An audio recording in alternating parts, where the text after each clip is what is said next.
Welcome to insights gateway. आज हम बात करने वाले हैं एक ऐसे टॉपिक पर जो न सिर्फ इतिहास का एक काला पन्ना है बल्कि आज भी हमारी दुनिया को डराता है। हम बात कर रहे हैं नरसंहार यानी जेनोसाइड की। जेनोसाइड, ये शब्द सुनते ही जहन में क्या आता है? लाखों लोगों का कत्ल, नफरत और बर्बरता। सही है न? लेकिन असल में ये सिर्फ कत्ल नहीं है। ये किसी एक कौम, एक नस्ल या एक धर्म को पूरी तरह से मिटा देने की एक सोची समझी साजिश है। ये इंसानियत के वजूद पर एक सीधा हमला है। आज इस वीडियो में हम सिर्फ तारीख के पन्ने नहीं पलटेंगे। हम उस पैटर्न को समझने की कोशिश करेंगे, उस साइकोलॉजी को डिकोड करेंगे कि आखिर इंसान इंसानों के साथ ऐसा कैसे कर सकता है और क्यों इतिहास में बार बार चेतावनी मिलने के बाद भी हम इसे रोक नहीं पाते। इस सफर में हमारा गाइड होगा एक मॉडल जिसे डॉक्टर ग्रेगरी स्टैंटन ने बनाया था। इसे कहते हैं नरसंहार के 10 चरण या द 10 स्टेजेस ऑफ जेनोसाइड। जानते हैं, ये 10 चरण एक तरह से एक वार्निंग सिस्टम है जो बताते हैं कि कैसे एक समाज धीरे धीरे नफरत की आग में जलकर तबाही की तरफ बढ़ता है। तो चलिए शुरू करते हैं पहले चरण से। पहला स्टेज है वर्गीकरण यानी क्लासिफिकेशन। ये बहुत ही बेसिक लेवल पर शुरू होता है। समाज को हम और वो में बांट दिया जाता है। हम यानी जो हमारे जैसे हैं और वो यानी जो हमसे अलग हैं। ये बंटवारा धर्म, नस्ल, भाषा, किसी भी चीज़ पर हो सकता है।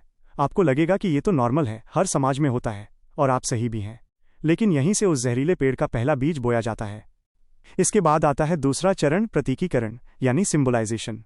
जब हम और वो तय हो जाते हैं तो उन्हें एक पहचान दी जाती है, एक सिंबल। याद है, नाजी जर्मनी में यहूदियों को एक पीला सितारा पहनने पर मजबूर किया गया था। यही है सिंबलाइजेशन। ये एक विजुअल तरीका है ये बताने का कि ये लोग हमसे अलग हैं। ये निशान उनकी पहचान भी है और उनकी सज़ा भी।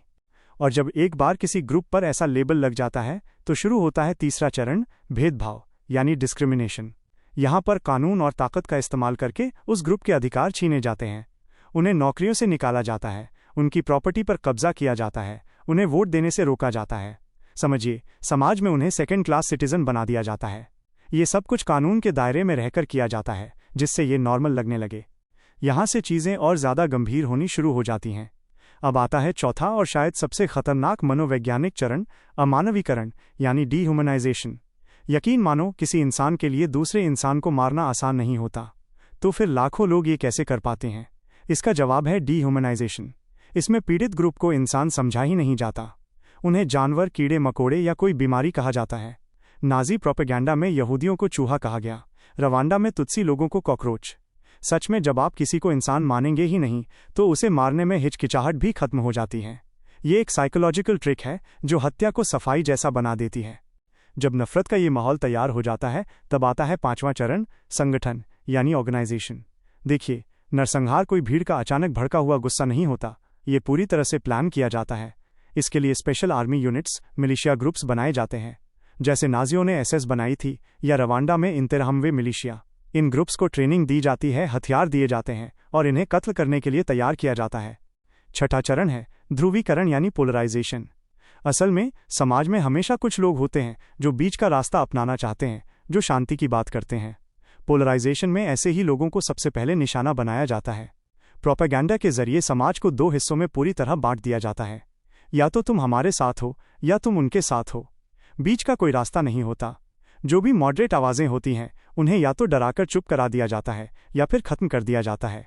अब तक हमने जो ये 6 चरण समझे हैं, ये सब तैयारी के चरण हैं। ये वो ज़मीन तैयार कर रहे होते हैं जिस पर आगे चलकर लाशों के ढेर लगने वाले हैं। और इन चरणों को अगर किसी एक घटना ने दुनिया को सबसे भयानक तरीके से दिखाया है तो वो है द हॉलोकॉस्ट।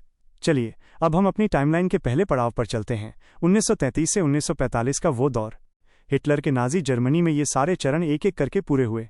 आर्यंस और यहूदियों का वर्गीकरण हुआ, पीले सितारे का सिंबलाइजेशन हुआ, न्यूरेमबर्ग कानूनों के जरिए भेदभाव किया गया, प्रोपेगेंडा के जरिए उन्हें अमानवीय बताया गया, एसएस और गेस्टापो जैसे संगठन बने, और फिर क्रिस्टल नाक्ट जैसी घटनाओं से समाज को पूरी तरह पोलराइज कर दिया गया।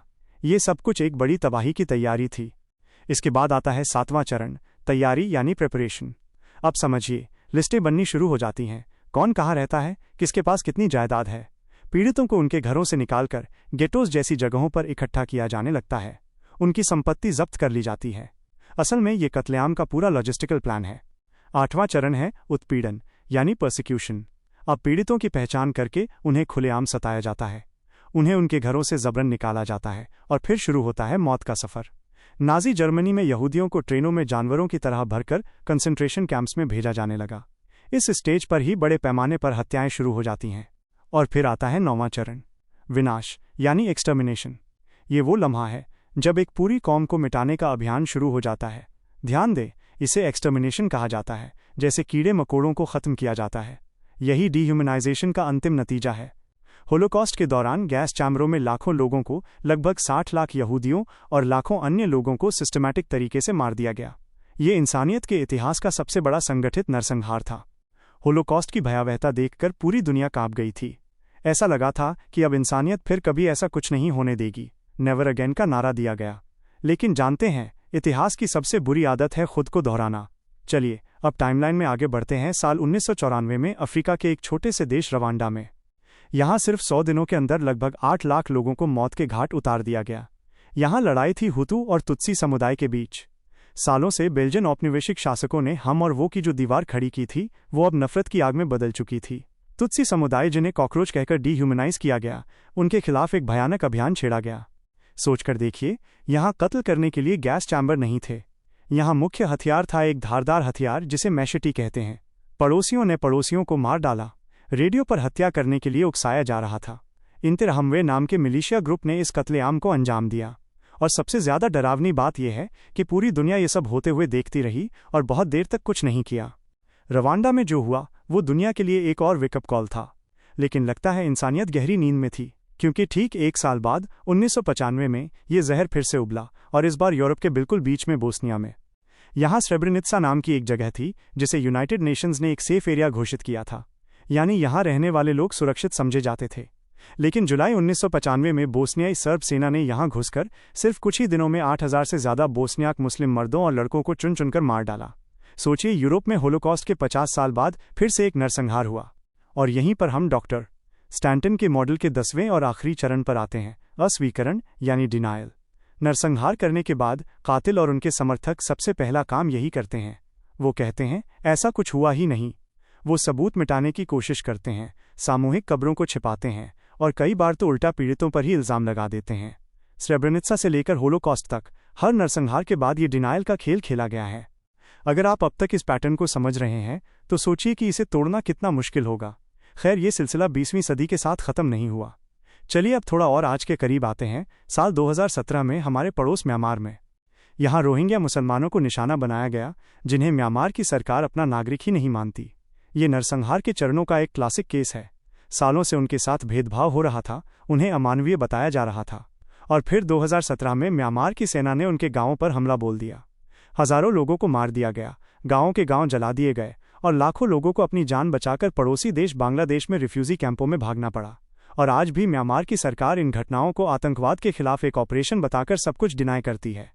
और ये टाइमलाइन हमें लाके खड़ी कर देती है आज के दौर में, एक ऐसे संघर्ष पर जो हमारी टीवी स्क्रीन, हमारे फ़ोन पर हर रोज़ लाइव चल रहा है, इजराइल और फिलिस्तीन। खास तौर पर गजा में जो हो रहा है उसे लेकर दुनिया भर में एक बहस छिड़ी हुई है। क्या ये नरसंहार है? देखिए, कई इंटरनेशनल एक्सपर्ट्स, वकील और मानवाधिकार संगठन इसे नरसंहार कह रहे हैं, जबकि कई देश और एक्सपर्ट्स इससे इनकार करते हैं। लेकिन हम उन वजहों को ज़रूर देखेंगे जिनकी वजह से ये सवाल उठ रहा है। जब हम नरसंहार के 10 चरणों को देखते हैं तो हमें गजा में भी उनकी परछाइयाँ नजर आती हैं। हम बनाम वो का वर्गीकरण तो दशकों से है। डिह्यूमनाइजेशन वाली भाषा का इस्तेमाल भी हुआ है जब फिलिस्तीनियों को इंसानी जानवर तक कहा गया। मास किलिंग्स यानी बड़े पैमाने पर आम नागरिकों की मौत, जिसमें हजारों बच्चे शामिल हैं, वो एक सच्चाई है। लाखों लोगों का विस्थापन, उनके घरों को तबाह करना और खाने पीने, बिजली पानी पर नाकेबंदी, ये सब वो चीज़ें हैं जो उत्पीड़न और विनाश वाले चरणों की याद दिलाती हैं। वहीं दूसरी तरफ इजराइल का कहना है कि उसका मकसद फिलिस्तीनी लोगों को नहीं बल्कि हमास को ख़त्म करना है, जिसने उन पर बर्बर हमला किया था। वो इन मौतों को युद्ध की दुखद हकीकत बताते हैं, न कि नरसंहार की नीयत। और सच में यहीं पर आकर कानूनी बहस टिक जाती है, नीयत पर यानी इंटेंट पर। क्या ये सब जो हो रहा है वो एक कौम को मिटाने की नीयत से हो रहा है? इसका फैसला शायद आने वाले वक्त में अंतर्राष्ट्रीय अदालतें करें। लेकिन एक पल के लिए कानूनी परिभाषाओं को अलग रख दें। होलोकॉस्ट से लेकर रवांडा, बोस्निया, म्यांमार और आज गजा तक हमने एक पैटर्न देखा है। एक ऐसा पैटर्न जहां नफरत, ताकत और दुनिया की चुप्पी मिलकर इंसानियत को तबाह कर देती है। ये हमें उस एक बुनियादी सवाल पर वापस ले आता है जिसके साथ हमने ये वीडियो शुरू किया था। अगर इतिहास ने हमें इतनी बार चेतावनी दी है, इतनी भयानक घटनाओं के जरिए सिखाने की कोशिश की है, तो फिर हम सीख क्यों नहीं पाए? शायद इसका जवाब बहुत आसान और उतना ही मुश्किल है। हम तब तक नहीं सीखते जब तक नफरत की आग हमारे अपने घर तक नहीं पहुंच जाती। हम इसे उनकी समस्या समझकर नज़रअंदाज करते रहते हैं जब तक कि वो उनकी से हमारी नहीं बन जाती। देखिए, नरसंहार कोई अचानक होने वाला हादसा नहीं है। ये एक धीमी प्रक्रिया है। ये क्लासिफिकेशन से शुरू होती है, डिह्यूमनाइजेशन से गुजरती है और फिर एक्सटर्मिनेशन पर ख़त्म होती है। और हर चरण पर इसे रोकने का एक मौका होता है। एक मौका जब कोई नफरत भरे भाषण के खिलाफ आवाज़ उठा सकता था। एक मौका जब भेदभाव वाले कानून का विरोध किया जा सकता था।